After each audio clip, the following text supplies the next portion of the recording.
여러분 안녕하십니까? 생방송 EBS 교육대 토론의 강지훈입니다.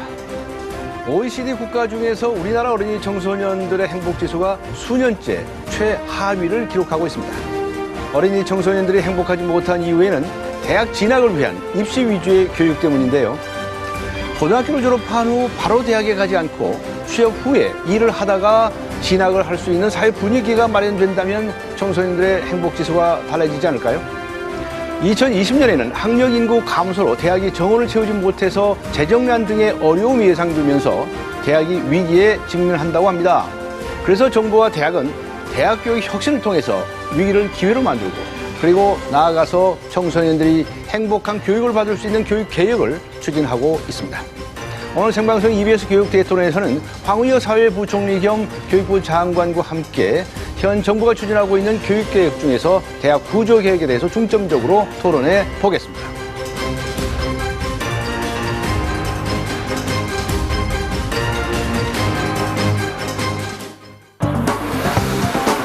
대졸자 평균 취업률 약 58%. 유례없는 취업난에 빠진 대한민국 청년들. 취업하기 너무 힘들어서 스트레스 많이 받고 있어요. 요즘 많이 힘들죠. 그리고 일자리도 많이 부족하고. 요즘 취업하기 힘들고 방금도 면접 보고 왔는데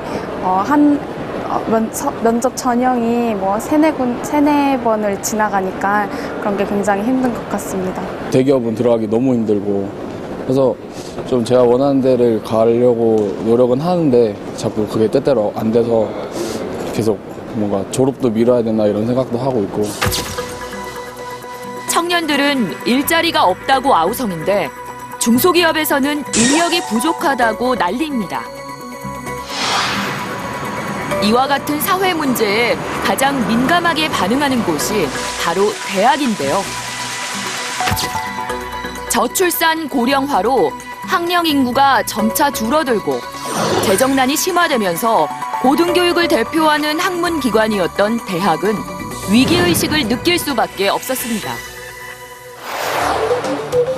대학 구조 변화의 필요성을 절감한 교육부는 핵심 교육개혁 과제 중 하나로 2015년 7월 사회 수요 맞춤형 고등교육 인재 양성 방안을 발표했습니다. 특히 대학과 산업을 연계하는 프라임 사업을 내놓았는데요. 프라임 사업을 통해 산업에서 필요한 인재를 대학에서 키워 일자리 미스매치를 줄일 예정이라고 합니다. 이와 더불어 고등학교를 졸업한 학생들이 곧바로 대학에 진학하는 사회 분위기를 완화하기 위해 평생교육 단과대학을 내년부터 시범 운영하기로 했는데요. 특성화고나 마이스터고 학생들이 선 취업 후 대학 교육의 필요성을 느끼면 일반 대학과 같은 수준의 교육을 받을 수 있도록 다양한 길을 열어놓겠다는 것입니다. 저는 고등학교 졸업 후에 이미 취업이 확정돼 있어서 시험연구원으로 취직할 예정이고요. 저희 학교가 로봇에 집중된 내용들이다 보니까 약간 로봇에서 살짝 벗어난 전공 분야의 지식들도 배우고 싶어서 대학교에 진학하고 싶습니다. 새로 생기는 대학교도 자연제 대학교처럼 사람들에 대한 인식이 좀 더 좋아졌으면 하는 바람이 있습니다. 교육 과정에 있어서는 이제 4년제 대학교에서 배울 수 있는 것들 뿐만 아니라 자기가 회사에서 실제로 실무에 적용할 수 있는 기술들도 배울 수 있었으면 좋겠습니다. 먼저 근무를 해보면서 자기가 어떤 게 부족하고 또 어떤 걸 더 배우고 싶은지 알 수 있기 때문에 그걸 먼저 배우고 확실하게 대학교에서 심화적으로 먼저 자기 개발을 할 수 있다는 게 가장 큰 이점이라 생각하고요. 일과 학습을 병행한다는 게 사실은 쉽지 않은 일이죠. 시간적인 문제, 또 경제적인 그런 문제가 이제 해결이 돼야 되고, 또 대학 측에서는 우수한 교수진 확보라든지 또 양질의 교육을 받을 수 있는 그런 시스템이 잘 갖춰지면 이러한 후진학 형태가 잘 정착될 수 있을 것으로 이렇게 생각이 됩니다. 또한 직장인과 주부, 그리고 인생 2막을 준비하는 성인들도 이 평생교육 단과대학에 진학할 수 있다는 것이 특징입니다. 그리고 최근 10월부터 시작된 한국형 온라인 강좌 K-무크를 통해 누구나 무료로 인터넷을 통해 국내 우수 대학의 강의를 수강할 수 있게 되었습니다. 이렇듯 미래 사회가 요구하는 대학 구조의 변화를 통해 교육 개혁을 이끌어갈 것이라고 하는데요. 오늘 교육대 토론에서는 황우여 부총리와 전문가들이 교육 주체들과의 대화를 통해 대학의 발전 정책에 대한 궁금증들을 해소할 수 있는 시간을 마련했습니다. 우리 사회가 필요로 하는 인재를 양성하기 위한 교육 개혁. 앞으로 대학은 과연 어떻게 변해야 할까요? 지금 토론해 보겠습니다.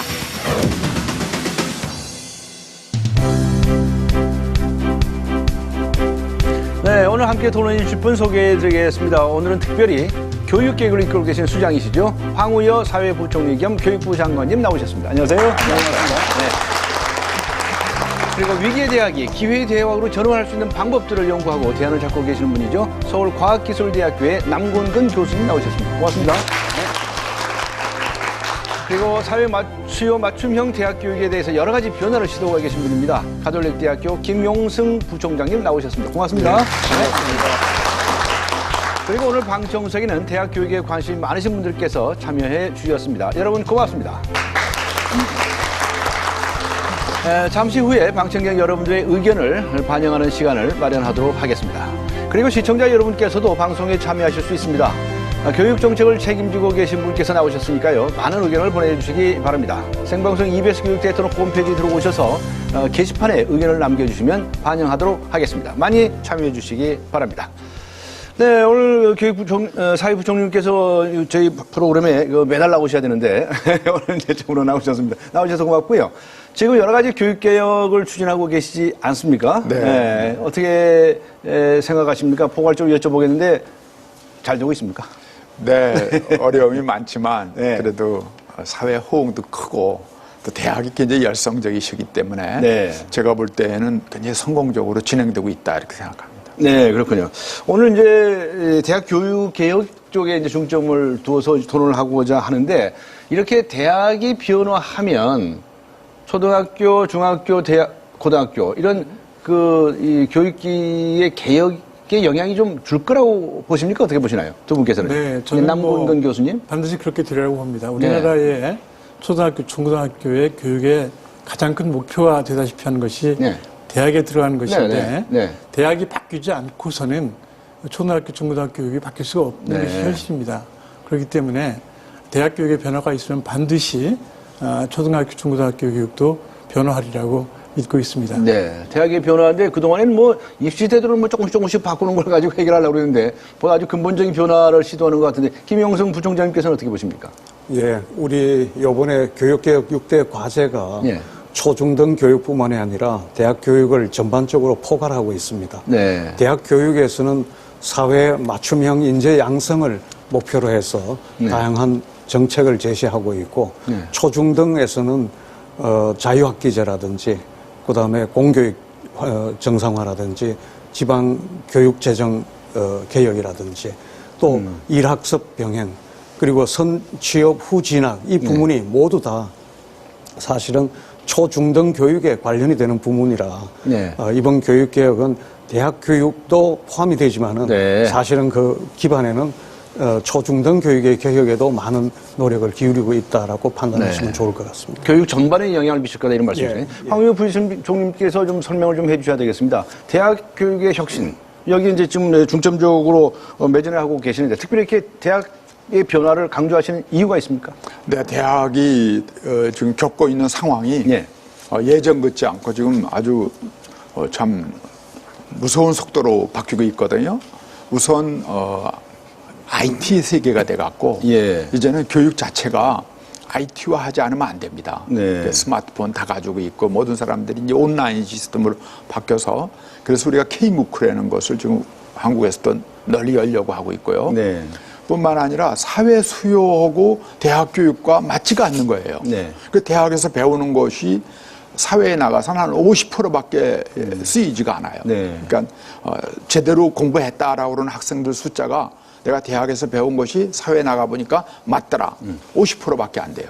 그래서 이러한 것을 사회 수요 맞춤형, 지금 우리 청년들이 어떻게 해서라도 취업을 해야겠다는 너무 심각합니다. 그래서 이 부분에 대한 것을 이제 대학이 바뀌어야겠다. 상하탑으로서 딱 있으면 학생들이 오는 것이 아니라 학생들의 요구와 조건을 생각하면서 대학이 변화돼야 되겠다. 그런 부분이 있고요. 그러다 보니까 이제 선취업 후진학이 이제 고등학교 단계부터 쭉 올라오지 않습니까? 이분들이 언제라도 대학에 들어와야 됩니다. 그래서 모든 국민이 대학을 고3 애들만 와서 공부하고 그다음에 취업으로 나가는 하나의 과정이 아니라 대학은 저수지 같이 모든 학생, 모든 국민이 언제나 원할 때에는 항상 들어와서 공부하고 또 나갈 수 있도록 그렇게 이제 평생 학습 시스템으로 대학이 더 바뀌고 있습니다. 네. 세 가지가 아마 중점적인 필요성과 내용이라. 그래서 구체적으로 대학 교육 혁신에 담은 정책들을 좀 소개를 해주세요. 요즘 프라임, 여러 가지 이제 여러 가지 새로운 용어들이 나오고 있던데 소개를 좀 해주시죠. 그래서 이제 제일 중요한 것이 좀 우리 학생들이 대학 나오면은 다시 이제 취업 공부를 하는 게 아니라 교육 과정 자체가 자기의 그 생애 그야말로 구현하는 장소인 직업과 매치될 수 있도록 연결될 수 있도록 사회 수요, 산업 수요에 맞는 교육을 하는 것을 우리가 프라임이라는 이제 사회 수요 맞춤형 교육이라는 것을 프라임이라고 풀어 쓴 것인데요. 그러한 제도로서 우리가 아주 강력한 투자를 하도록 그렇게 만듭니다. 그래서 이번에 대학이 큰 변화가 일어나고 있고 또 그러기 위해서는 또 평생 학습을 위한 단과대학을 설립해서 이제 어떻게 야간이나 다니고 그러는 게 아니라 제대로 된 대학을 성인들을 위해서 또 이렇게 후진학하는 우리 학생들을 위해서 문을 열어놓는 제도.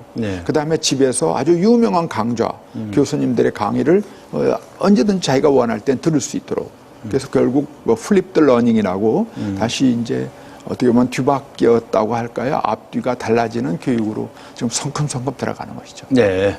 자, 그럼 오늘 이제 중점적으로 한 세 가지 정도 이렇게 나눠 토론을 해볼까 합니다. 뭐 말씀하시겠습니까? 네. 김영선 부총장님.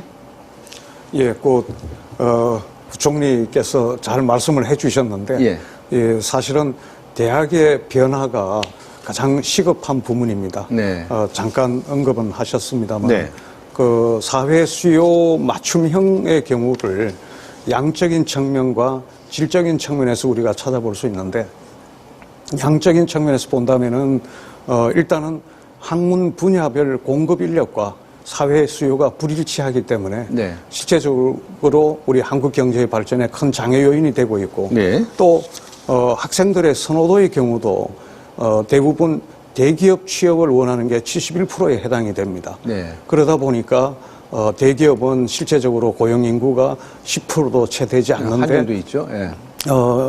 이 대학생들의 대기업에 대한 선호도가 너무 높기 때문에 그 공급의 이 미스매치가 일어나고 있고, 질적인 측면에서는 대학에서 현장 중심의 교육을 조금 상대적으로 소홀히 했기 때문에 그러므로 인해서 실제 현장에서 필요한 지식 습득에 좀 문제가 있었지 않느냐라는 것이 이 대학 변화의 기본이다라고 판단이 되고 있습니다. 남궁근 교수님. 좀 말씀드리면요, 여태까지 우리나라 대학 교육이 공급자 위주의 교육이다 이런 비판을 받아왔거든요.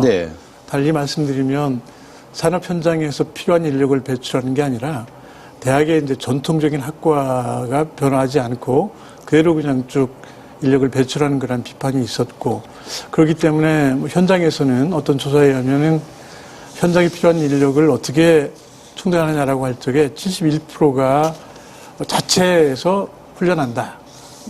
또 한 26%는 아예 그냥 그 경력 사원을 채운다. 이렇게 이제 조사가 나왔습니다. 그 얘기는 결국은 대학에서 배출하는 인력의 구조가 변화하는 사회 수요에 이제 따라잡지 못하고 있기 때문에 이러한 것은 유연성 있게 좀 개편하고 그래서 사회가 필요로 하는 인재를 대학이 배출할 수 있도록 이러한 그 노력이 필요하다 이렇게 생각을 해볼 수가 있겠습니다. 네.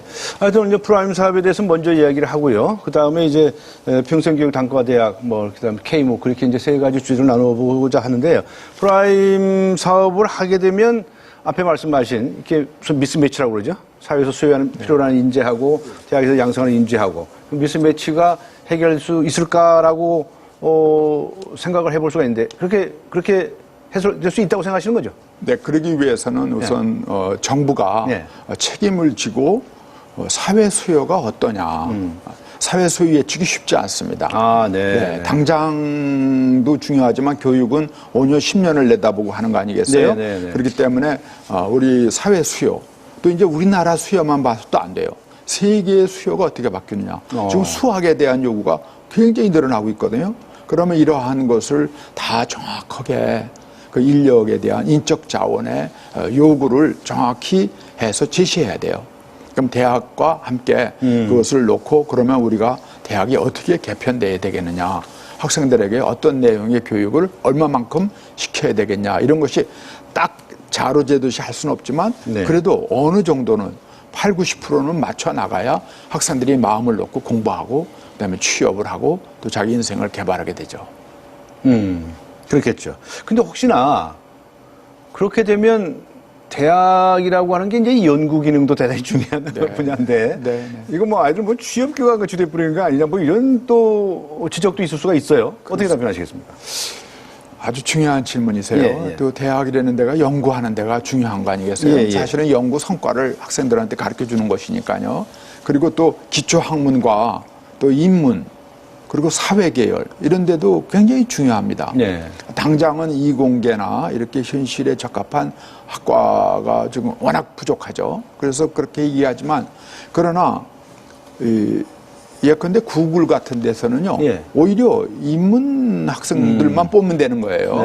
모든 이공의 기본적인 그 어떤 사고 구조라든지 그 발상은 역시 인문 기초에서 나오는 거거든요. 그러니까 이 둘을 절대로 소홀히 할 수 없고 그만한 정도로 인문 기초에 대한 투자를 하고 다만 여기는 학생들을 묶어놓는다기보다는 자유롭게 연구하고 그리고 학생들도 융복합을 하든 또는 기초의 소양을 하든 수시로 와서 이 인문 기초에 대한 호흡을 하고 갈 수 있도록 다시 말하면 개방형의 대학을 만들고 인문 기초에 대해서는 연구 중심으로 강력한 지원이 동시에 가서 여기에는 코어 사업이라는 코어 사업 CORE요. 인문 기초 지원 사업을 다시 또 저희가 설정해서 이 두 기둥으로 대학을 유지해야 되겠다 이렇게 생각합니다. 그러니까 연구 기능은 인문계 쪽에 대한 지원은 별도로 하고 인문계통은 이제 연구를 해서 연구의 성과가 나오면은 이제 강좌를 개설하면 또 학생들이 그 학과에서만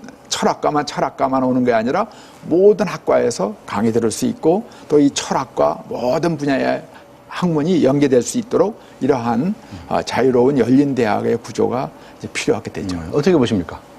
남궁건 교수님. 대학이 이제 학문 분야가 크게 기초 학문 분야하고 응용 학문 분야로 이제 나눌 수가 있습니다. 근데 기초나 응용이나 다 뭐 연구도 중요하고 교육도 중요하지만 상대적으로 기초 학문 분야는 연구가 중요하고 응용 학문 분야는 인력 배출, 교육이 굉장히 중요하다고 볼 수가 있겠습니다. 그래서 우리 사회자께서 말씀하신 그 학문 연구가 소홀히 이룰 수 있다는 부분은 부총께서 말씀하신 것처럼 그 인문학 중심으로 학문 연구 쪽에 이제 이렇게 보완을 해주고 산업 현장에서 필요로 하는 응용 학문 분야의 경우에 산업 현장에 필요로 하는 인력을 배출할 수 있도록 이와 같은 그 지원이 필요하다 이렇게 생각을 하고 있습니다. 황우여 부총님께서 좀 전에 말씀하시기를 사회를 앞으로 예측을 해서 어떻게 이제 활용할 수 있는 자료들을 대학에 공급하겠다고 그러는데 대학에서는 그런 무슨 미래 예측이나 이런 거 하기가 좀 어렵습니까? 사실 대학에서 직접적으로 하기에는 어렵다고 판단이 됩니다.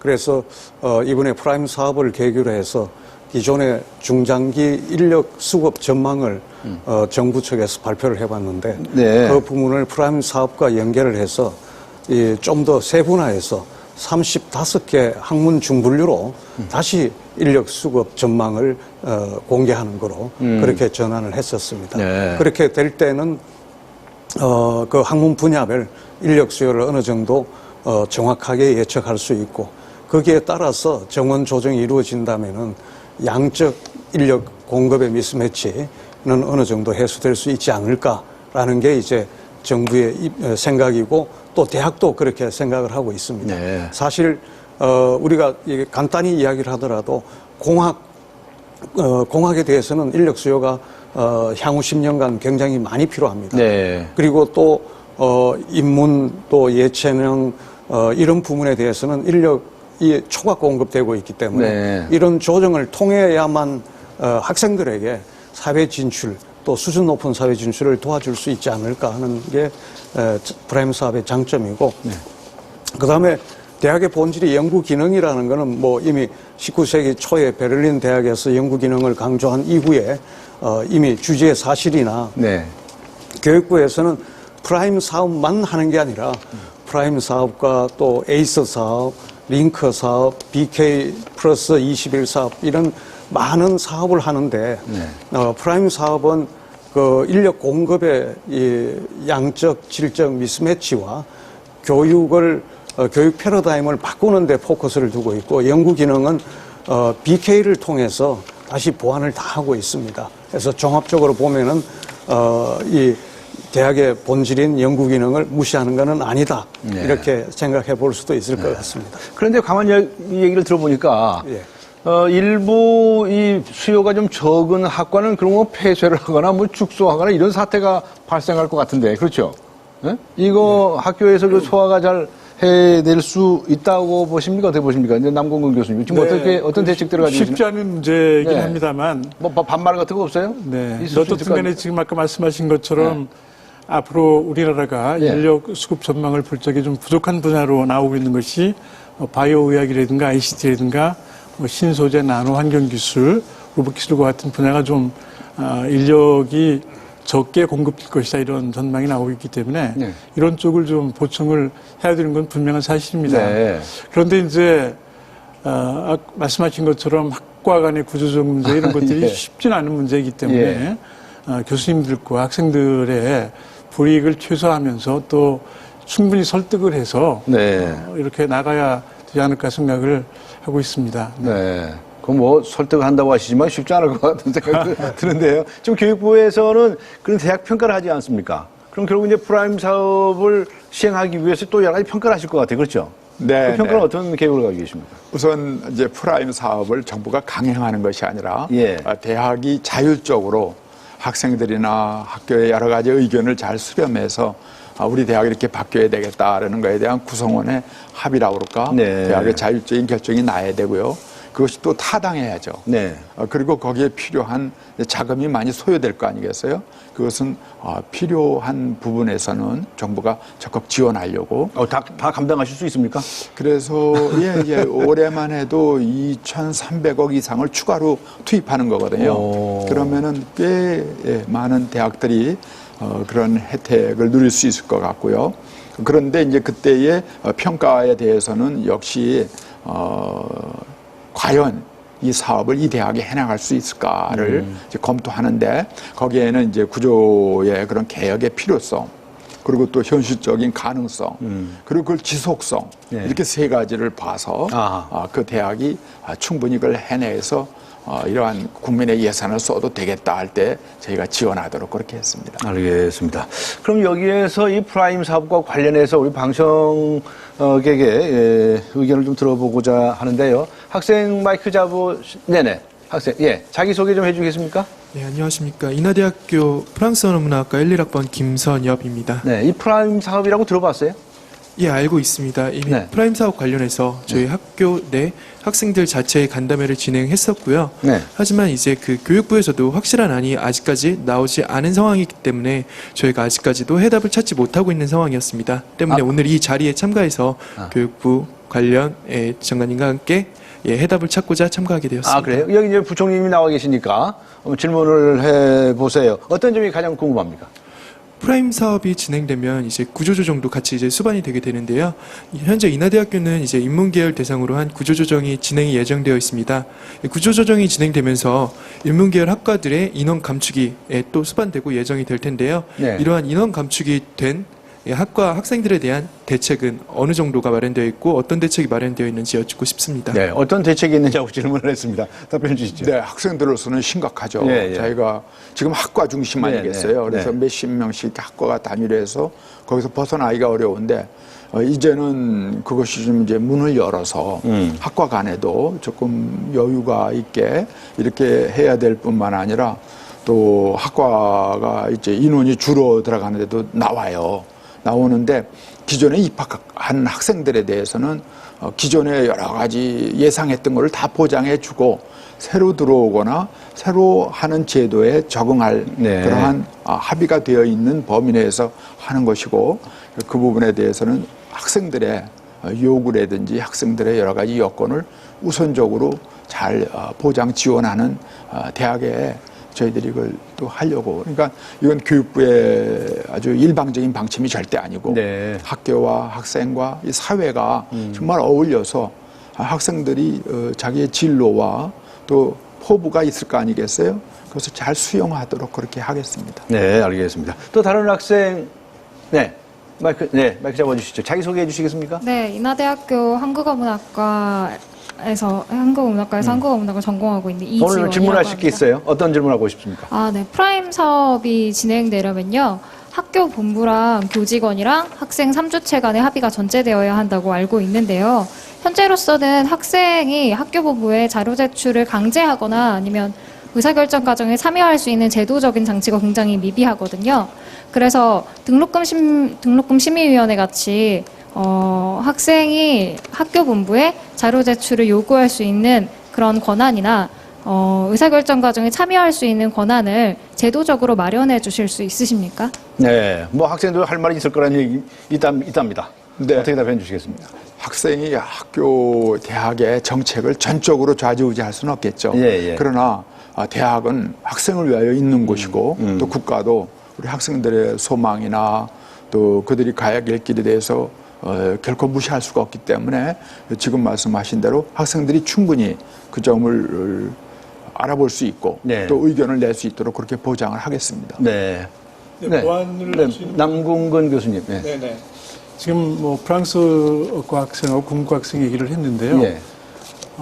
이런 보완 방법 중에 하나가 제가 생각하는 그것입니다. 지금 아까 나왔던 것처럼 그 인력수 예측이 완전히 정확한 것도 아니고 또 이것이 또 변할 수 있거든요. 그렇기 때문에 무리하게 이제 학과를 폐지하고 새롭게 신설하고 하는 것보다는 기존에 있는 제도를 활용하되 복수 전공이나 연계 전공 또는 학생 설계 전공 같은 것이 있습니다. 그건 뭐냐면 학생이 스스로 자기가 내가 듣는 이러이러한 과목을 들어가지고 이렇게 커리어를 쌓아서 졸업하겠다 이런 학생 설계 전공이라든가 특히 인문학과 공학, 경영학 이런 쪽을 이렇게 연계하는 그런 전공들을 좀 더 확대해서 좀 유연성 있는 제도를 가지고 가게 되면 부담을 좀 줄이면서도 필요로 하는 인력을 좀 공급할 수 있지 않을까 이런 생각을 저는 해봅니다. 김영순 부총장님. 우선 학생이 질문한 거에 대한 답변으로는 실제적으로 과거와는 달리 최근에는 대학이 일방적으로 학생의 의견을 완전히 무시하면서 구조조정을 시행하고 있지는 않습니다. 가톨릭 대학도 2013년도에 정원 조정을 한 사례가 있는데 그래도 이 교육과 대학 교육에 대해서 오랫동안 몸담았던 교수님들의 의견을 먼저 청취하고 방향을 정하고 어느 정도 초안이 나왔을 때는 총학생회 그리고 그 학과 대표들을 만나서 오랫동안 거의 1년 동안 협의를 했습니다. 그렇게 협의하고 난 이후에 최종적으로 안을 결정했기 때문에 이번에도 학생들이 참여할 수 있는 기회는 각 대학에서 다 마련하고 있지 않을까 하는 생각이고 교육부도 대학 구성은 모두의 합의를 요구하고 있기 때문에 그 학생들이 의견을 제시할 수 있는 기회가 반드시 있을 거라고 생각을 합니다.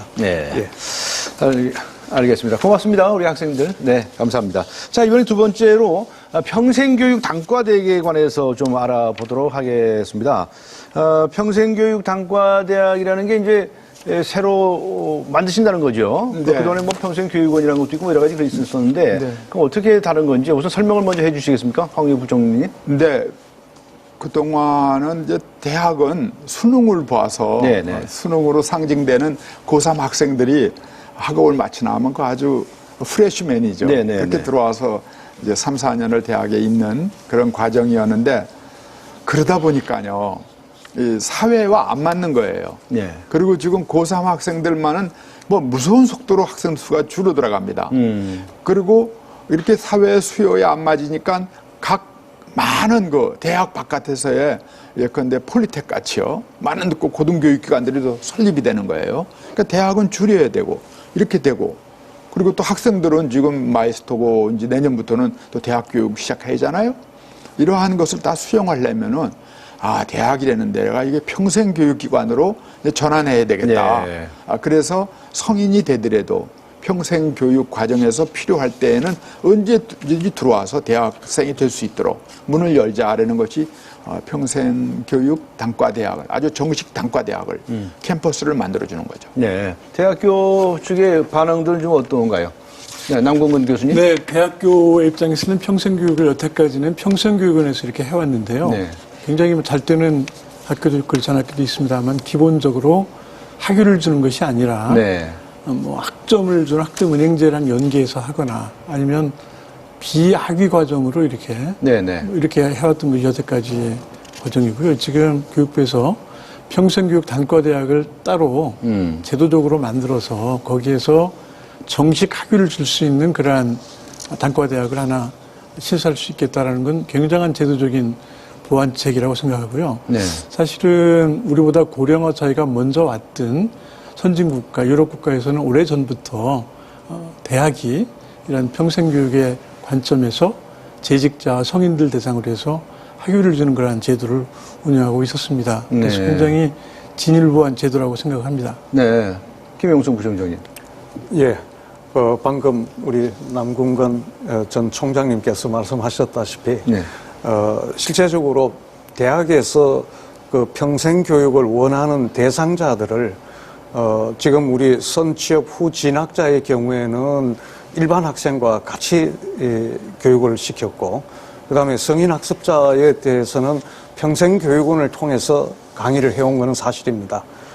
그런데 그렇게 이 평생 교육원을 통해서 성인 학습자에게 교육을 하다 보니까 아무래도 일반 학생을 중심으로 하고 있는 학사 편제로 단과대학으로 운영하는 것보다는 훨씬 비효율적으로 운영이 되어 왔고 교육의 질도 떨어진 것은 사실이었습니다. 그래서 이번에 그 선취업 후 진학과 성인 학습자를 모두 통합 운영하고 학사 관리를 철저하게 할 수 있도록 하는 제도가 아마 평생교육 단과대학 지원 사업이라고 생각이 되는데 이 부분이 성공적으로 이루어진다면은 그 후진학자와 성인 학습자 모두 교육적 성과를 많이 가질 수 있지 않을까 하는 생각입니다. 네, 대학 쪽에서는 뭐 전반적으로 찬성들을 하고 계시는 거 같네요. 그렇습니까? 긍정적으로 보고 근데 있습니다. 조금 전에 그 질 말씀을 하셨는데 그러면 이제 기존에 있던 일반 대학하고 또 새로 만들어지는 평생교육 단과대학하고 이거 혹시나 무슨 교육의 질에 좀 차이가 생기지 않겠느냐 또는 뭐 사회적 인식에 있어서 좀 또 차별성 같은 게 드러나지 않겠느냐라고 우려할 수도 있을 것 같습니다. 그동안에 이제 평생교육원이 지금 지적하셨듯이 질적으로는 사회 공감대가 적었습니다. 그래서 이번에는 이것이 단과대학이라고 이름을 붙인 것은 굉장히 강력한 아주 고도의 질을 그 대학과 같은 그러니까 캠퍼스의 맛도 보게 하고 또 동창으로서 인정될 수 있는 모든 요소를 교육의 질, 다시 말하면 특히 그 교원들, 교수님들의 질을 동등하게 하는 것이 제일 중요하고 그 대신 이제 직업이 있는 학생들이기 때문에 여러 가지 그 편의로운 공부 과정 자체는 굉장히 완화되고 편의를 중심으로 현장에서도 공부할 수 있고 또 학교 와서도 할 수 있고 또 수업 시간도 좀 자유롭게 유연하게 하고 이런 것을 많이 보완해서 사실 지난번 프라임이나 이번 이 평생 학습 단과대학도 다 학생이 중심이고 학생을 위한 제도입니다. 학생이 필요로 하는데 우리 대학이 맞추고 교육부가 맞추어 나가는 그러한 당연히 이렇게 해야죠. 그렇죠. 그렇기 때문에 여기에서 주인은 학생이기 때문에 모든 정책이 학생들이 어떻게 하면 유익하고 어떻게 하면 이 대학을 충분히 활용하면서 자기 인생을 전개해 나갈까. 공부를 암만 해도 뭐합니까? 네. 취업이 안 되는데 네, 예. 또 취업을 하고 나면 대학을 공부할 수가 없으면 어떡합니까? 그래서 이런 것을 다 이제는 학생과 국민 입장에서 대학이 맞춰주는 거죠. 그 중심의 대학. 네. 그 방금 저 부총리님께서 말씀하시기를 뭐 수업 시간에 대해서 여러 가지 이제 융통성도 두고 또 학생들 편의라든가 뭐 완화시키는 이런 얘기가 있었는데 어떤 방안들이 있겠습니까? 그러니까 4년제 대학처럼 꼬박 입학을 해가지고 낮에 꼬박 4년씩 받아야 되는 대학만을 고집할 수 없을 거 아니겠습니까? 네, 그렇습니다. 여러 가지 융통성도 있어야 할 것. 네, 어느 분? 네. 네, 지금 평생교육 단과대학 취지 자체가 이제 여태까지는 선취업 후진 학생들도 대학에 들어오면 한 학기에 15학점 이상을 들어야 된다. 그리고 또 8학기 내에 8년 이내에 졸업해야 된다. 이런 제한이 있기 때문에 마음 놓고 공부하기 좀 어려웠던 것이 현실이거든요. 이번에 평생교육 단과대학을 제도를 도입하면서 제도적으로 취득 학점 수도 좀 완화시켜주고 한 학기에 한 학기에 뭐 15조를 꼭 해야 되는 것도 또 4조로 좀 완화시켜주고. 또 완화하면 좀 기간을 좀 늘려서 기간을 늘리는 거죠. 늘려서 다닐 수 있게끔 한다는 말씀이시죠. 그렇게 이제 제도적인 보완을 해주니까 그 취업한 학생들이 일과 대학 교육을 병행할 수 있는 그러한 좋은 계기가 되리라고 생각합니다. 네. 그렇게 이제 직장에 다니면서 이제 대학을 다니기도 하지만 제가 생각하기는 무슨 대학 안식년제라고 그럴까? 그래서 표현이 좀 이상하긴 한데 직장을 한 1년쯤 쉬고 1년 이제 대학 다니다가 또 다음에 또 한참 다니다 또 1년 쉬고 뭐 이렇게 안 됩니까? 그런 것도 가능하죠. 그런 방법 없어요? 가능해요? 예. 지금 무슨 방안이 확정돼?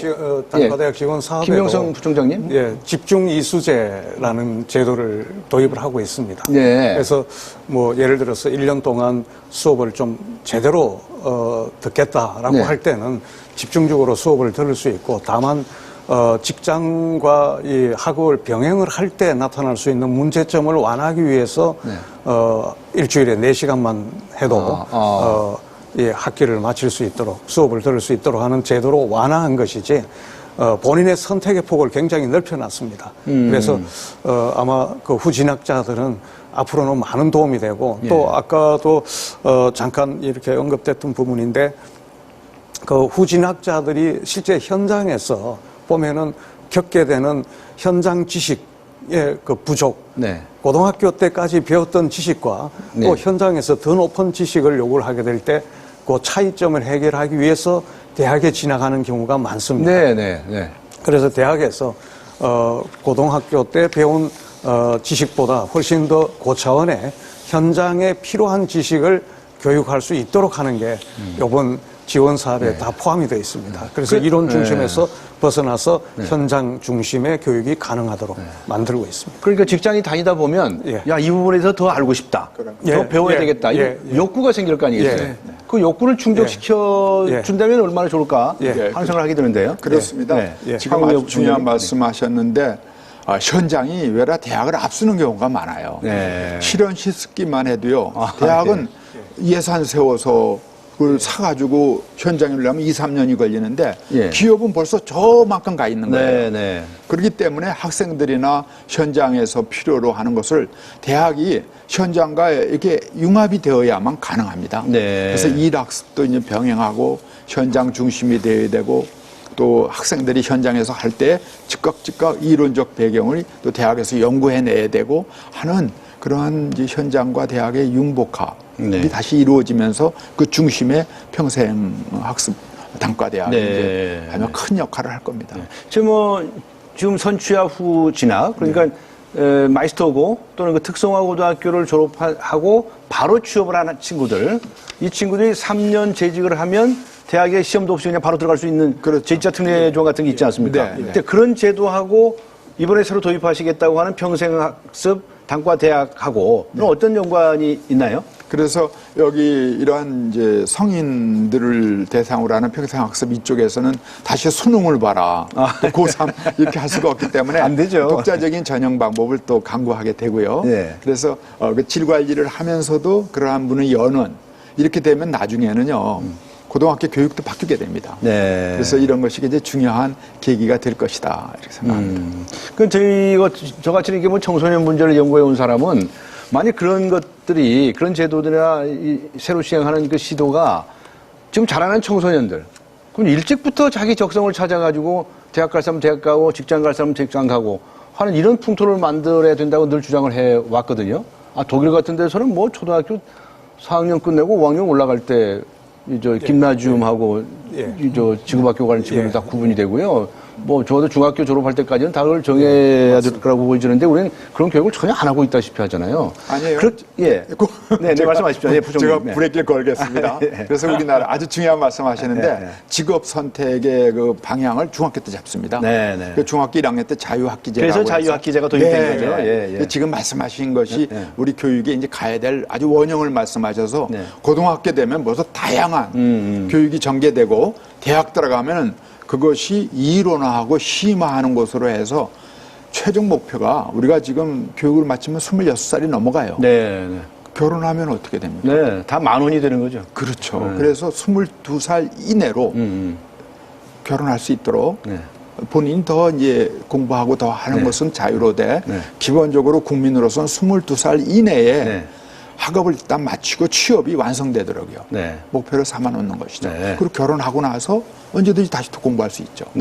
오늘 교육부총리께서 아주 중대 발언을 하신 것 같은데 결혼 정년기가 한 22세 안에라고 말씀을 하셨네요. 하여튼 그 여러 가지 굉장히 의미 있는 이야기고 저도 굉장히 찬성하고 있는 편인데 그런 하여튼 분위기가 되게 많이 만들어가졌으면 좋겠다고 생각을 합니다. 국제적으로 22살에 되게 취업을 하는 걸로. 취업을. 그러고 나서는 이제 결혼할 수가 있게 되는 거죠. 그럼 아기를 낳을 수가 있죠. 그렇죠. 저희 학교에 마이스터 고등학교를 졸업하고 이제 공무원 채용해서 들어온 학생이 있었습니다. 학생이 아니라 이제 그 직원이죠. 그런데 이제 자기 또래 학생들은 대학 신입생인데 얘는 이제 구급 공무원으로 이제 이렇게 근무를 했단 말이죠. 월급도 받고. 월급 받죠. 근데 문제는 뭐냐면 22살에 결혼하기 어려운 것은 얘가 군대를 갔습니다. 군대 갔다 와야죠. 군대 갔다 와야죠. 어쨌든 굉장히 좀 똑똑하고 일도 열심히 하고 그래서 굉장히 눈여겨봤던 직원이 있었습니다. 근데 이제 잠깐 말씀드리면 이 제도가 참 좋은데 인프라가 갖춰진 대학에서는 이게 정원을 어떻게 할 것인가가 지금 하나의 이슈입니다. 그래서 기존에 이제 그 고등학교 졸업자를 받는 정원을 할애해서 하게 되면은 좀 조저하게 될 것이고 조금 약간의 정원 위로 여유 정원을 주면은 굉장히 이제 이렇게 이게 활성화될 것 같은데 아마 교육부 당국에서 좀 더 고민을 더 하셔야 될 것 같다는 말씀드립니다. 부총리님. 그 대학으로서는 정원 문제가 제일 심각하기 때문에 이제 수도권 대학은 정원에서 그렇게 하라 그러면은 수도권 대학에 입학하려는 학생들한테 제한이 가해지기 때문에 그런 어려움이 있고 또 지방 대학은 정원이 다 그런 건 아니더라도 어렵다고 호소를 하거든요. 그런 대학에서는 정원 외에다 하라 그러면은 정원 문제 해결이 안 되기 때문에 그것은 편의롭게 어느 정도 대학의 자율성을 보장하고 그러나 정원 외에 무한 정원을 할 수는 없도록 그래서 그것은 균형은 맞춰서 저희들이 정원 문제는 또 좀 특별히 다루려고 합니다. 아직 뭐 결정되어 있는 건 아니고요. 이제 이거 대통령령이 이제 제정돼야 진행이 되기 때문에 그 안에 그런 걸 담겠습니다. 특히 그 지방 대학이 굉장히 지금 형편이 열악하고 뭐 대학을 생각한다기보다도 그 지역사회 발전에 굉장히 그 지장을 초래한다고 얘기를 해요. 그 지방 학생들이 그 지방에서 얼마든지 공부할 수도 있을 텐데 또 그런 면을 우리가 좀 지원을 해야 할 측면이 있지 않겠습니까? 고등학교 우리 고3 학생들 입학 정원에 충족이 안 되는 부분만큼 대학을 축소해 나가는 거는 굉장히 위험한 발상이에요. 그래서 이런 성인들을 위한 여러 가지 학습의 길이 있다면 그건 정원으로 인정해 주는 것이 옳다고 봅니다. 네, 알겠습니다. 자, 여기서 또 다시 방청석에 우리 학생이 좀 나와 있는데 마이크 잡아주겠습니까? 자기소개해 주겠습니까? 네, 미림여자정보과학고등학교 3학년 박지선입니다. 특성화고등학교죠? 마이스터 고등학교죠? 네. 지금 3학년이면 취업은 결정이 됐나요? 네, S전자에 취업이 확정되었습니다. 벌써 취업이 됐어요? 네. 와, 축하드립니다. 자, 오늘 어떤 질문을 좀 하고 싶습니까? 네, 저는 우선 선취업 후 진학을 목표로 하고 있는데요. 네. 선배들 얘기를 들어보면 일을 하면서 대학을 다니는 게 쉽지가 않아서 대학 진학을 포기하는 경우가 있다고 합니다. 근데 반면에 평생교육 단과대학은 대학을 다니기가 훨씬 수월하다고 들었는데 네. 구체적으로 입학은 어떻게 하는 거고 네. 직장인이라면 모두 다 입학을 할 수 있는지 궁금합니다. 네, 뭐 일학습 병행하기가 굉장히 힘들다는 얘기를 하면서 네. 무슨 대책이 있습니까 하는 질문을 하는 건데요. 네. 뭐 대학 입학하기가 있고 쉽고. 네. 예. 그래서 이제 다른 전형 방법이죠. 우수한 근무를 하고 어느 정도 수준이 대학 공부의 수준이 되느냐라는 것만 전형을 해서 네. 이제 우리 평생대학에 들어오면은 또 일도 유지해야 되는 경우가 있어요. 직장에서 대학 간다 그러면 안 된다 이러는 수가 있어요. 네. 그렇기 때문에 잘못하면 잘리는 수도 있어요. 그리고 또 일학습 병행을 또 매칭해야 하는 게 좋거든요. 네. 그래서 지금 말씀하신 대로 여러 가지 지금 저희들이 준비하는 것 중에 우선 수업 일수도 아까 말씀하신 대로요. 예전에는 30주 이상이라고 딱 대통령령에 못 박았는데 그것도 한 4주 정도로 완화하려고 합니다. 그러면은 편하게 이렇게 다니면서 이제 공부를 할 수 있도록 하고요. 네. 또 충원율, 취업률 대학에다 어느 정도 저 제외 사유를 부여하고 또 이 학점 과정 이런 것도 대충 완화하고 수업도 꼭 클래스에서 받는 게 아니라 교실에서 받는다기보다도 현장에서 교수님들이 가셔서 할 수도 있도록 하고 또 이게 산단 같은 데는 중간에 그런 어떤 이 실험 시설기를 놔놓고 여러 가지 강의할 수 있는 여건을 만들어서 직장에서 멀지 않게 이렇게 다 저희들이 조치를 해서 거기에 필요한 재원을 우리가 16년도만 해도 상당히 만들었어요. 돈 많이 만들어 놓으셨습니까? 네, 좀 만들었어요. 그래서 그 부분을 가지고 좀 쓰실 수 있도록 이렇게 해드리겠습니다. 알겠습니다. 내년부터는 이제 시행을 하려고 하는 거니까요. 네, 알겠습니다. 저 궁금한 것도 있어요? 네, 제 전공이 소프트웨어 프로그래밍입니다. 예. 제가 만약에 후진학을 하게 되면 일이 끝난 다음에 대학교로 가야 하는 번거로움이 있는데 사실 기자재 같은 경우에는 학교보다 회사가 더 좋잖아요. 그래서 교수님들이 직접 현장에 오셔서 교육을 해주실 수는 없는지. 아주 중요한 얘기예요. 그래서 지금 대학이 갖고 있는 실험 시스템보다 기업이 현장에 갖고 있는 있는 게 기업이 더 현장성이 있고 더 최신해요.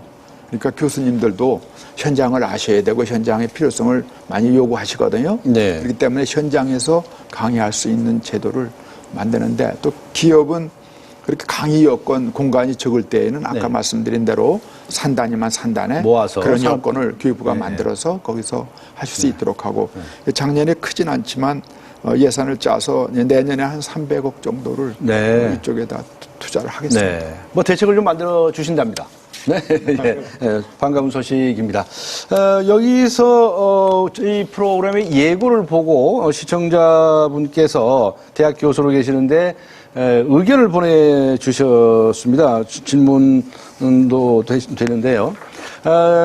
이 평생교육 단과대학에 이 자리 잡기 위해서는 정부, 대학, 기업, 학생 이 네 주체가 힘을 모아야 한다고 주장을 하시는 겁니다. 먼저 정부는 제도 정책을 위한 학비 보조라든가 그러니까 기업의 협조를 유도를 해야 한다 이런 거고 또 각 대학은 경쟁력을 위한 교과 과정 개발이라든가 선수 과목 정책을 펼쳐야 한다 이런 주장을 하시고요. 또 기업은 장기적인 안목에 의한 인재 양성 분위기가 마련되고 학습 환경을 조성해야 한다 이렇게 제안을 하고 있습니다. 또 더 나아가서 특성화 고등학교는 대학 입학을 위한 조기 교육을 튼튼하게 해줘야 한다. 기초교육을 튼튼하게 해줘야 한다. 이렇게 이제 의견을 주셨습니다. 어떻게 생각하십니까, 우리 부총리? 아주 정확한 지적을 하셨고 특히 기업의 마인드가 바뀌어야 돼요. 기업이요. 다 완제품을 내가 우리 직원으로 뽑겠다. 이게 아니라 기업이 필요 없는 사람은 기업이 양성하겠다. 내 직원을 내가 키우겠다. 라는 자세로 적어도 반부담을 하셔야 돼요. 반부담을 해라.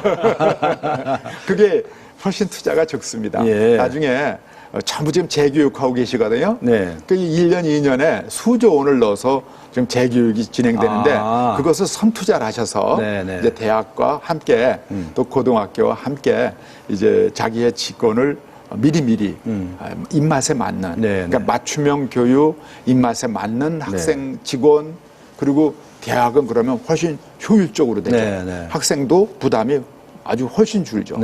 내가 필요로 하는 공부를 딱 하고 나머지 여유를 인생을 위해서 투자하게 되죠. 사회가 달라집니다. 그 반 부담하라고 그러셨는데 후진학해서 나중에 대학에 갈 때 등록금 반 대줘라 이 말씀이신가요? 그 확정된 방침입니까? 등록금은 이제 정부가 반대해주고 있으니까요. 네. 그만큼 그거보다는 그 양성하는 과정 자체를 많은 투자를 해주셔야죠. 네, 알겠습니다. 또 학생들이 공부하게 따르면 그 지원해 주셔야 돼요. 또 교수님들이 와서 강의하시게 따르면 그걸 또 융합하시고 이러는 마인드가 바뀌셔야 돼요. 제 생각에는 말이죠. 그 대학에 좀 가서 공부를 하겠다 그러면 잘리지만 않았으면 더 좋겠는데. 네? 교수님도 어떻게 보세요? 남궁근 교수님. 김 부총장님? 김영선 부총장님?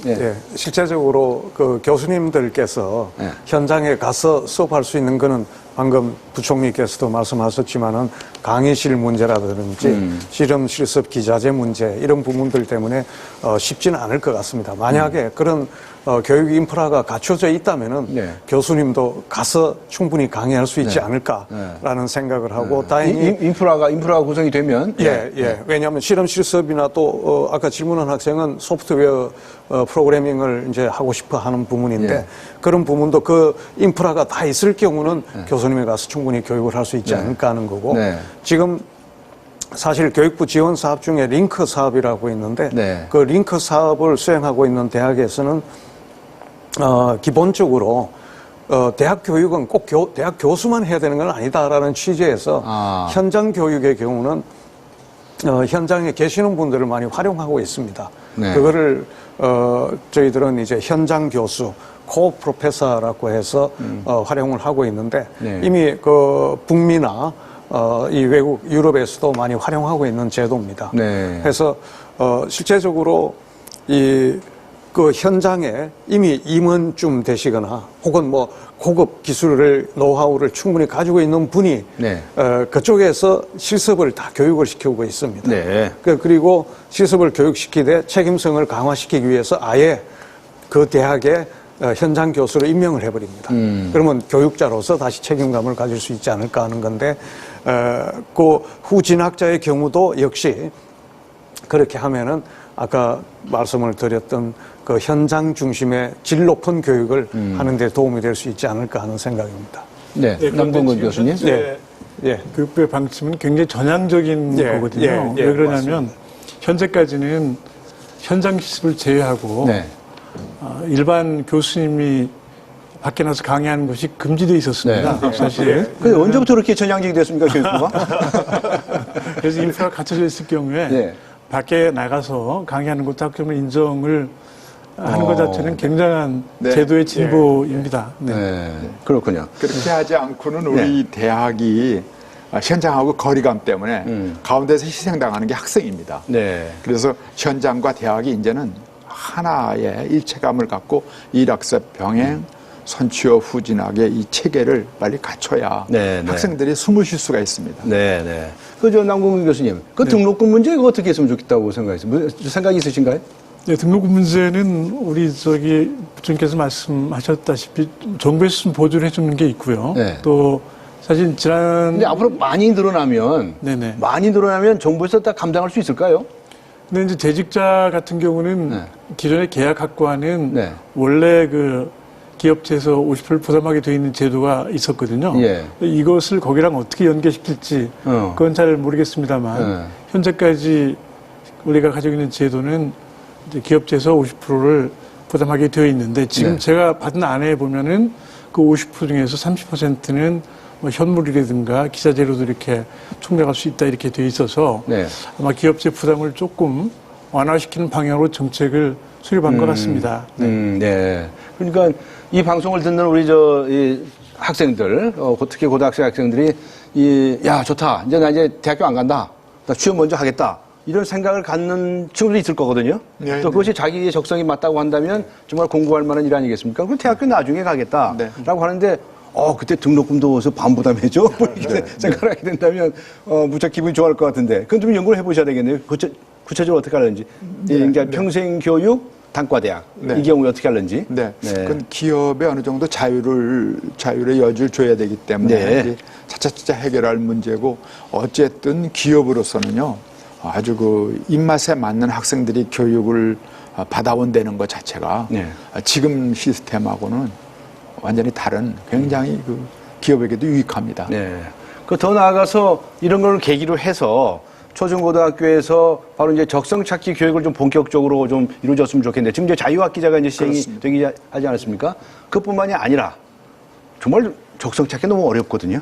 뭐가 내 적성인지 발견하기 어려우니까 그렇게 초등학교 단계, 중학교 단계, 고등학교 단계별로 그런 좀 연구들이 좀 있어야 되지 않겠냐는 생각을 합니다. 아주 제일 중요한 말씀을 하셨어요. 중학교가 제일 중요합니다. 중학교 때 벌써 고등학교는 마이스터교도 있고 인문도 있고 예술도 있고 전부 나눠집니다. 그 때문에 중학교 때 완벽한 적성 찾기를 맞추지 않으면은 인생이 굉장히 혼란을 일으키죠. 그렇죠. 알겠습니다. 자, 오늘 그 세 번째 주제로 K-MOOC에 관해서 이야기를 나눠보도록 하겠습니다. 먼저 아무래도 황교 부총리님께서 이 K-MOOC, 한국형 K-MOOC, 그러니까 K-MOOC 사업이라는 게 뭔지 이걸 설명을 좀 해 주셔야 되겠습니다. 네. K-MOOC는 이제 이른바 무크라고 벌써 이제 코세라나 외국에서 많이 하고 있지 않습니까? 그래서 우리나라도 예전에 교수님들의 강의 자체를 동영상화해서 모아놓은 것은 많이 있어요. 근데 그런 것은 이제 그 강의 자체를 해놓은 것이기 때문에 보다 한 걸음 더 나가서 이 자체가 그냥 강의가 되도록. 그래서 지금 10개 대학에서 21개 강의안을 올해 이제 시범적으로 해봤어요. 근데 아주 폭발적인 인기가 지금. 그래서 한 달 정도 됐는데 24만 건의 방문이 되었고 그 중에는 수만 명이 이제 그것을 이제 신청을 하고 이렇게 듣고 있습니다. 그래서 이 부분에 대해서 저희는 이제 계속 확장해서 18년까지는 한 500강좌 이상을 이렇게 늘리려고 그러고 이것이 기본적인 대학 강의 하나의 형태로 자리 잡게 이렇게 하려고 합니다. 저희 저 홈페이지에 들어가면 연결할 수가 있겠네요. 그렇습니다. 네, 알겠습니다. 자, 또 김영순 교수님. 전에도 각 대학에서 무슨 무료 이렇게 강좌 같은 거 이런 거 이제 온라인으로 동영상으로 한 적도 있고요. 또 이제 방통대라는 것도 있고 사이버 대학이라는 것도 있지 않습니까? 뭐 어떤 차이점이 있습니까? 실제적으로 이 대학의 강의 자료를 무료로 공개한 부분은 KOCW라고 해서 그 홈페이지가 별도로 마련되어 있습니다만은 거기에서 강의 자료와 또 해외 강의 자료 이런 부분을 연계시켜서 우리 국민들에게 제공을 하고 있었습니다. 근데 그 부분의 경우는 수동적입니다. 그래서 일방적으로 자료를 본인이 보면은 끝입니다. 그러나 K-MOOC의 경우는 상호작용을 하기 때문에 수업을 듣고 또 질문도 할 수 있고 토론도 할 수 있고 과제도 부여를 받고 등 많은 상호작용이 이루어질 수 있고 쌍방향이다라는 측면에서는 KOCW와는 좀 차이가 있다라고 판단이 됩니다. 그 K-MOOC 강의를 들을 때 신청하고 그 질문 있으면 그 자리에서 바로 질문해도 돼요? 홈페이지에 질문을 할 수 있도록 되어 있고 답변이 또 금방 와요? 답변도 하고 아이고 그 토론도 여러 선생님 되게 고생하시겠는데? 그렇게 해서 그 담당 교수들에게는 특별히 지원하는 부분도 있습니다. 방통대학은 어떻습니까? 방통대는 사실은 법률에 의거해서 이루어진 그 원격 강의라고 볼 수 있고 그 방통대의 경우는 이제 그 원격 강의로서 이루어지고 있지만은 실제적으로 질의도 되고 뭐 통제가 다 될 수 있는 부분인데 우리 무크와의 차이는 무크는 순전히 온라인으로만 이루어지고 있다는 부분이 이제 차이점이 될 것 같습니다. 방통대는 그게 하나의 대학인데, 하나의 대학인데 이 K-MOOC는 오픈. 누구나 들락날락하면서요. 필요한 분들은 수시로 들어올 수 있기 때문에 그 사이버나 이런 방통대는 그 자체가 하나의 코스웍을 하는 그런 대학 과정이거든요. 네네. 이거는 다르죠. 네. 그러면 이건 어떤 목적에서 이렇게 온라인에 무료로 그냥 다 대공개를 해 가면서 하는 이런 프로그램을 만들게 되었나요? 남궁근 제가 교수님. 보기에는 아마 방통대나 사이버대학 같은 경우는 이제 주로 자기 소속 학생들을 대상으로 하는 교육인데 이 K무크는 정부가 주도하면서 해당 분야를 대표하는 학자들, 그러니까 최고 수준의 깊이를 가지고 있는 학자들의 강의를 좀 모아서 최고 수준의 콘텐츠를 이렇게 만들어서 이것을 좀 모든 학생들한테 또 성인 학습자까지 공유하자 이런 취지의 이러한 그 사업이라고 생각되고요. 네. 더 나아가서는 외국어로까지 이렇게 좀 이것을 녹화도 하고 이래서 외국 학생들도 볼 수 있게 하는 그러한 그 깊이 있는 그러한 강좌를 온라인에서 무료로 누구나 들을 수 있게 하자 이런 취지인 것 같아요. 네. 그래서 지금 현재 K무크에 27개 강좌가 올라와 있는 걸 알고 있는데 다들 이제 그 분야를 대표하는 학자들이 정성 들여서 이 녹화를 했고 했기 때문에 굉장히 반응이 좋은 것 같습니다. 네. 그런데 이런 K무크가 말이죠. 앞으로 이 대학의 장래에 어떤 영향을 미칠까 이게 좀 궁금해지는데요. 아니 그럼 대학교 없어져도 되는 거 아니냐 하는 생각하시는 분도 있을지도 모르겠고. 아니면 네, 요새 그 거꾸로 공부라는 게 있지 않습니까? 그게 뭐냐 하면은 이제 교과서는 이게 한 3년은 늦어요. 대충 얘기해서. 잡지에 나온 논문도 한 6개월은 벌써 지나간 얘기예요. 그럼 이제 현장에서 교실에서는 교수님이 지금 무엇을 생각하시는지 알 수 있겠죠.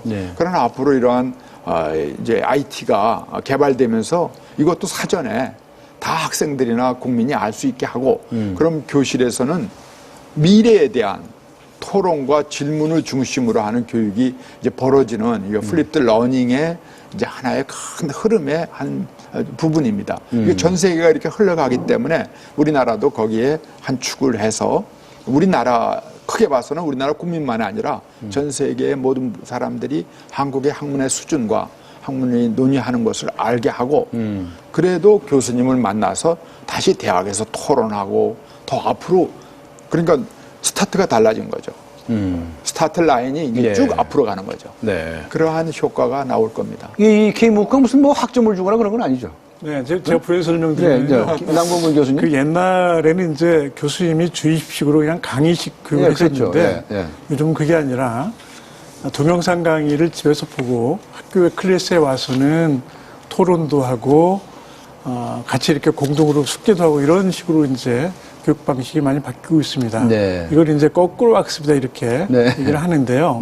지금 K무크 같은 경우는 우리나라에서 제일 유명한 학자들의 동영상을 보고 학교에 와서는 각 개별 학교에서 그 강의를 보고 와서 교수님들하고 학생들하고 토론을 해서 이렇게 하게 되면 기존에 있는 대학도 살고 또 깊이 있는 그런 강의를 공유하는 효과도 있고 이렇게 해서 결코 대학이 죽는다 이런 것은 아마 없을 걸로 생각을 합니다. 그러니까 강의는 집에서 듣고 학교에 가서 토론한다고 말씀을 하셨는데 그 학생들은 그렇게 하겠는데 학생이 아닌 일반인들도 다 볼 수 있다면서요? 그렇습니다. 그런 분들한테 뭐 학점 줄 생각은 없으세요? 그건 조금 이제 방향이 다르시죠. 방향이 다른 이야기인데요. 인증제가 인증제 이제 뭐라 그럴까? 그 해때는 그런 증명이 필요한 데가 있어요. 그 회사라든지 또 민간이 자발적으로 그런 걸 활용하는 이수증 같은 제도가 또 외국에서 하고 있지 않습니까? 그렇지만 대학의 학점은 그거와는 별도로 대학 자체가 자기 학칙에 의해서 그 여러 가지를 평가를 한 후에 이렇게 하도록 대학 자체의 그 학점제는 유지되는 것이 옳다고 봅니다. 네, 알겠습니다. 지금 방청석이 말이죠. K무크 강의를 열심히 듣고 계신 분이 한번 나와 계십니다. 말씀을 들어보도록 하겠습니다. 마이크 잡아주시죠. 자기소개해 주시겠습니까? 예, 안녕하십니까. 저는 지역아동센터에서 중학교 아이들에게 대학, 논어, 맹자, 중용, 사서의 내용으로 인문학을 가르치고 있는 송영대입니다. 아, 그러시군요. 이 K무크 강의라고 있다는 거 어떻게 아셨습니까? 이거, 강의, 지금 어떤 강의를 듣고 계시나요? 일단은 그 SNS에서 지인이 올리신 글을 보고 K무크를 알게 됐고요. 작년에 EBS 인문학 특강을 듣던 중에 네. 그 신정근 교수님께서 강의를 듣고 네. 제가 고전에 대한 체계적인 공부를 할 수 있는 계기가 됐었고 신경호 교수님의 강의를 듣고 한시에 관심을 가지게 되었었거든요. 네. 근데 마치 K무크에 신정근 교수님의 논어 강좌하고 신경호 교수님의 고전문헌과 역사문화라는 강좌가 생겨서 듣고 있습니다. 아, 그래요? 반가우셨겠네요? 그 직접 강의를 들어보시니까 어떻게 도움이 되십니까? 일단 제가 동양고전에 관심이 있고 공부를 하고 있는 사람이라서 재미있게 공부를 하고 있고요. 예. 근데 동양고전은 혼자서 공부를 하다 보니까 이해가 안 되고 어려운 부분들이 좀 있거든요. 그런데 우수대학의 교수님들께서 네. 시대적 배경과 함께 체계적으로 예. 쉽게 강의를 해주시기 때문에 큰 도움을 받고 있고요. 네. 근데 혹자는 이제 사전 공부 없이 공부를 하시는 분들한테는 어려울 수가 있는데 네. 그 강좌에서는 실시간으로 그때그때 질문을 할 수가 있습니다. 네. 그래서 어려운 부분이 없이 도움을 받을 수도 있을 것 같습니다. 질문을 하면 답이 어떻게 금방 오나요? 근데 질문을 하면 거의 실시간으로 답변을 받을 수가 있고요. 그래요? 또 강좌가 주 단위로 업데이트가 되기 때문에 네. 그리고 또 주 단위로 평가를 받게 되어 있습니다. 그래서 네. 게으르지 않게끔 공부를 할 수 있는 장점도 있습니다. 아, 그런 점도 있네요. 아주 굉장히 만족하고 계시는 것 같은데 그럼에도 불구하고 뭐 좀 이렇게 개선이 됐으면 좋겠다, 뭐 좀 제안하고 싶다는 게 있을지 모르겠습니다. 어떤 말씀 주시겠습니까?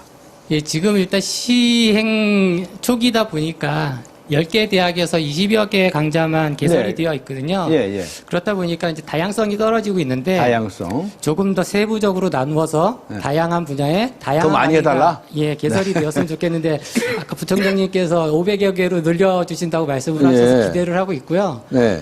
그다음에는 이 좋은 강의들이 해외로 또 진출이 됐으면 좋겠습니다. 그래서 네. 한류 바람을 타고 지식의 한류를 일으키는 계기가 되었으면 하는 바람이 있고요. 네.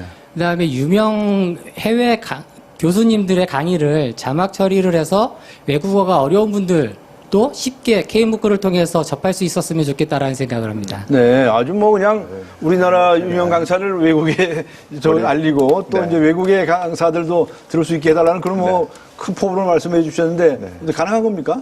좋은 정책은 국민으로부터 나옵니다. 지금 말씀하신 거는 아주 참 중요한 말씀이고, 일부는 이제 교육부 방향하고도 맞는데, 새로운 여러 좋은 생각하셨으니까 우리가 적극 반영하겠습니다. 네. 또 궁금한 게 있으신가요? 네, 아까도 말씀을 해주셨던 건데요. 그 K무크 수강을 끝내면 수료증을 발급받을 수 있게 되어 있습니다. 네. 근데 그 수료증을 활용할 수 있는 방안이 있는지에 대해서 또 말씀을 듣고 싶습니다. 예. 그래요. 이제 뭐 수료증을 하셨으면 이제 수료증을 줄 수 있을 것 같은데, 그거 어디다 써먹느냐, 뭐 이런 문제 대두가 되는데, 그 유익하게 활용할 수 있는 방법은 앞으로 연구를 해볼 필요가 있겠네요. 그죠? 맞습니다. 네, 부총리님. 이 부분에 대해서는 또 대학의 기존의 여러 가지 평가와 학점하고 이것이 그런 기간을 존중해야 되기 때문에 이것이 연구 과제입니다. 근데 현재로서도 어떤 기업이나 또는 이제 우리 이런 것은 맞춰야 되지 않냐 할 때 그것을 맞췄다는 하나의 증빙으로서 이런 이수증을 활용하는 기업이나 기관들이 생겨나고 시작합니다. 이게 다양화되기 시작하면은 아마 그것이 상당히 요구하는 곳도 생기고 또 그걸 활용하는 방법이 자꾸 개발되지 않을까 생각합니다. 그 무슨 학점 이수제 뭐 이런 거하고도 평생학습과 관련해서 뭐 그런 거 연결할 수 있는 방법도 아마 대학이 나중에는 어떤 길도 또 찾아낼 수 있을 겁니다. 지금 방청에서 오신 송영대 씨께서는 이 사서삼경, 논어, 맹자 뭐 이런 점에 관해서 전문가이시니까 어떤 다른 어떤 회사나 단체에서 뭐 논어에 관해서 맹자에 관해서 뭐 이렇게 연구한 사람이 필요하다라고 하면 그 이수증 갖다 주면 인정받을 수 있겠네요. 네, 그러나 이제 그 대학이 갖고 있는 공신력과 또 엄격성을 훼손하지 않아야 되기 때문에 그런 사회적 그 신뢰 때문에 이 부분은 신중하게 하고 민간에서 자유롭게 하는 영역에서 우선 문을 열어볼까 합니다. 이런 얘기가 있습니다. 만일에 이 K무크 같은 게 이게 아주 개방적으로 이렇게 확대가 되면 이 지방의 대학에 어떤 영향을 미칠까? 뭐 수도권의 유명 대학에 뭐 어쩌고 이런 이들이 자꾸 이제 부각이 되고 뭐 그런 걱정을 하시는 분들도 있던데 어떤 생각 좀 해보셨나요? 실제적으로 김영성 부총장님? 어느 정도의 이 수도권에서 어느 정도의 좀 이 독점이라기보다는 과점 정도. 과점. 약간은 좀 집중될 수 있는 여지는 있다고 봅니다. 네. 그러나 지금도 우리가 보면은 여러 이 교육부의 재정 지원 사업 중에서 지방의 명문 대학들이 많은 성과를 올리고 있거든요. 네. 그리고 실제적으로 지방에 있는 대학 중에서도 어떤 학과의 경우는 국내에서 최고 수준을 자랑하고 있는 경우도 많습니다. 당연히 있겠죠. 예, 당연히 있겠죠. 그래서 그럴 경우는 당연히 이 명품 강자 대열에 오를 수 있다고 판단이 되고 있고, 네. 그리고 부총리께서 500개까지 확대를 하게 될 때에는 네. 지방 대학의 우수한 명품 강자를 많이 포함시킬 수 있도록 좀 노력을 하시게 되면은 네. 지방 대학이 크게 위축되는 부분은 완화될 수 있지 않을까 하는 생각입니다. 네, 남궁군. 네, 저도 동감입니다. 네. 우선 두 가지 말씀드리고 싶은데요. 하나는 우리나라 대학 교수의 수준은 지방 가서 우리 평준화됐다고 저는 보고 있거든요. 네. 저도 오랫동안 지방에 대학 교수를 하다 왔고요. 예. 그래서 아마 우리 부총장님 말씀하신 것처럼 확대가 되면 지방에 계신 유명한 교수님들께서 이 K무크에 참여를 하실 수 있으리라고 생각하고요. 네. 그 다음에 또 아까 제가 말씀드렸습니다마는 이 결국은 K무크는 온라인 강좌이기 때문에 이걸로 완결성 있게 교육이 종료된다고 보기는 어렵다고 저는 봅니다. 네, 네. 그래서 항상 좋은 강의는, 좋은 교육은 소규모 클래스에서 하기 때문에 강의는 이런 동영상 강의는 집에서 듣고 학교에서 보완하고 하는 토론을 각 대학의 교수님들께서 이렇게 학생들과 주고받고 하면서 결국은 학점을 그 대학에서 가지고 있기 때문에 학점을 주고 그러면은 큰 충격은 없으리라고 저는 믿고 있습니다. 네. 오늘도 참고로, 네, 말씀하십시오. 참고로 10개 대학 중에 3개 대학은 지방에 있습니다. 아, 그렇습니까? 네, 지금도 그렇습니다. 네, 뭐 쓸데없는 걱정 안 해도 되겠다. 알겠습니다. 마무리할 시간이 다가왔는데요. 하여튼 우리 교육 체제가 완전히 큰 변혁을 가져올 수 있을 것 같습니다. 그냥 고등학교 졸업하면 쪼록 대학 가고 뭐 이런 방식이 아니라 바로 이제 평생에 걸쳐서 자기가 필요한 공부를, 그것도 뭐 대학도 뭐 한 개만 다닐 게 또 뭐 있으면 여러 개 다닐 수도 있는 거죠. 그렇습니다. 평생에 걸쳐서는. 그렇습니다. 예. 뭐 박사학위도 여러 가지 가지신 분들도 있더라고요. 네, 그렇습니다. 네. 그렇게 이제 뭔가 변화할 수 있지 않겠는가라는 기대를 해보게 됩니다.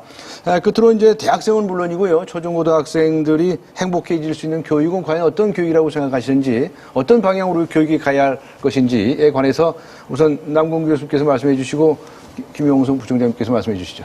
네. 네, 결국은 뭐 학생들이 원하는 걸, 자기가 하고 싶은 것을 이렇게 하게 하는 것이 가장 중요한 그 척도가 아닌가 싶습니다. 네. 그래서 아까 제가 말씀드렸으면 대학에서도 전공도 자기가 좀 이렇게 설계할 수 있고 이런 방향으로 제도적인 유연성 같은 걸 좀 마련해 주고 뭐 이렇게 하는 쪽으로 가야 되지 않는가 싶고요. 어쨌든 학생들이 자기주도적으로 자기 선택권이 확대가 될 때 학생들이 행복해 하지 않을까 이런 생각을 해봅니다. 네. 선택권을 더 확대해 주라. 네. 지금은 선택권이 별로 없었습니까? 없다고 보십니까? 쉽게 이렇게 많이 있다고 보기는 어렵죠. 네. 그냥 점수에 맞춰가지고 학과에 들어가면 그 학과 공부를 해야 되고. 네. 알겠습니다. 김영선 부총장님께서는. 예.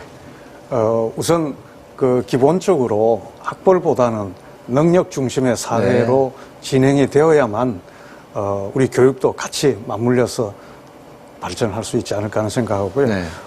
초, 중등의 경우는 지금 사실은 성적 위주의 교육 중심으로 이루어져 있는데 이 부분이 앞으로는 그 창의력과 적성 중심의 교육으로 전환을 하고 고등학교까지의 교육을 받으면은 사회인으로서 갖춰야 될 기본적 자질을 모두 갖출 수 있는 교육이 이루어져야 되지 않을까 하는 거고, 대학은 모두의 부총리께서도 말씀하셨지만은 대한민국의 미래와 또 한국 경제의 미래를 결정할 수 있는 중요한 역할을 할 중추가 될 수 있기 때문에 교육, 연구, 산학협력 모든 기능을 충실히 할 수 있도록 다 해야 되지 않을까 하는 생각입니다. 그렇기 위해서는 사실은 대학이 과거에 가르치는 조직이었는데 지금은 뭐 미국의 미시간 대학 중심으로 해서 모두 학습 조직으로 전환을 해야 된다라고 미래를 다 바꾸자고 하고 있습니다. 학습 조직으로 변화해야 한다. 어떤 뜻입니까? 그게 그 무크와 평생교육도 바로 그러한 부분이 되는데 그 학습자 중심입니다. 네. 그리고 우리 학생 대상이 아니라 모든 사람, 회원자 대상입니다. 이제 그런 식으로 해서 다 개방이 되고 하는 가르치는 조직에서 학습 조직으로 전환을 하고 그리고 이제 연구 결과에 뭐 기술 사업화라든지 산학협력, 실용화 부분에 대해서도 많이 노력을 하면은 우리 대한민국 전체의 교육 개혁이 제대로 이루어질 수 있지 않을까 생각합니다. 네. 참 짧은 시간에 우리나라가 참 압축 성장도 했고요. 압축 민주화도 했는데 이 교육도 참 변화가 많았죠. 한때는 뭐 대학 막 많이 늘리고 말이죠. 늘리다기보다도 이제 뭐 준칙주의 뭐 이래가지고 대학이 많이 늘어나가지고 뭐 83몇 %까지 대학 진학률이 높아졌던 적이 있어요. 지금 한 70% 조금 넘죠? 네. 과연 이런 문제에 대해서 여러 가지 문제의식들이 많고, 근데 오늘 말씀하신 대학의 변화, 이런 것들이 교육에 많은 영향을 미쳐주기를 기대를 합니다. 황우여 부총장님 마지막 말씀해 주시죠. 네. 우리나라 교육이 이제는 바뀌고 있습니다. 네. 그동안은 우리가 선진국을 따라잡는 교육을 했거든요. 네. 그래서 선진국이 발견한 문제와 해답을 빨리 많이 정확하게 암기해서 그것도 점수로 딱 채점을 해서 점수 좋은 이러한 점수 중심의 교육이었는데 이제는 선진국이 되고 나서 보니까요. 문제가 뭔지를 모르고 해답은 더더군다나 누구도 알려주지 않고 그러니까 평가하고 채점을 매길 수가 없어요. 그렇기 때문에 이제는 질문하는 교실, 그 해답을 기다리는 선생님 그리고 이제는 집어넣어주는 교육이 아니라 학생들의 꿈과 그 끼를 찾아내고 끌어내주는 교육으로 바뀌는데 그 중심에 대학이 있다고 보겠습니다. 네. 오늘 말씀 감사합니다. 왜 저마다 타고난 소질을 개발할 그런 말이 있잖아요. 그렇죠? 네. 그런 측면에서 우리 사랑하는 청소년들이, 학생들이 자신의 소질과 적성을 개발해서 대학 진학도 하고 또 바로 진학할 건지 나중에 진학할 건지 선택할 수 있게 그 유연성을 줬으면 좋겠습니다. 오늘 생방송 EBS 교육대 토론회에서 황우여 부총리와 대학교육 전문가분들 모시고 학생들이 행복한 교육을 받을 수 있는 교육계획에 대해서 논의를 해보았습니다. 대학 교육 혁신의 방안들이 빠른 시간 내에 안착이 되었으면 하는 바람을 가지면서 오늘 토론을 여기서 모두 마치겠습니다. 오늘 귀한 시간을 내주신 황우여 사회부총리 겸 교육부 장관님께 고맙다는 말씀 드립니다. 고맙습니다. 그리고 대학 개혁의 좋은 정책들을 연구하고 계시는 서울과학기술대학교의 남궁근 교수님께도 고맙다는 말씀 드립니다. 감사합니다. 네, 대학 교육 혁신을 이끌고 계신 분이시죠. 가톨릭 대학교 김용승 부총장님 고맙습니다. 감사합니다. 네, 그리고 오늘 방청석에 함께해 주신 모든 분들께 다시 한번 감사의 말씀 드립니다. 여러분 고맙습니다. 네, 최근 평생교육이 우리 시대의 키워드가 되고 있습니다. 지식과 정보의 순환이 가속화되면서 배움 없이는 100세 시대를 살아가기가 힘들어졌기 때문인데요. 학교는 사회에서 필요한 인재를 양성하고 그 인재가 산업 현장에서 일을 하다 필요하다면 또 학교에 다닐 수 있는 평생교육 생태계로의 변화를 기대해 보게 됩니다. 온 국민의 합의 속에서 이것이 잘 구현된다면 한국 교육은 다시 성장 동력으로 일어설 수 있지 않을까 합니다. 생방송 EBS 교육대 토론 여기서 모두 마치겠습니다. 다음 주 이 시간에 다시 뵙겠습니다. 여러분 고맙습니다.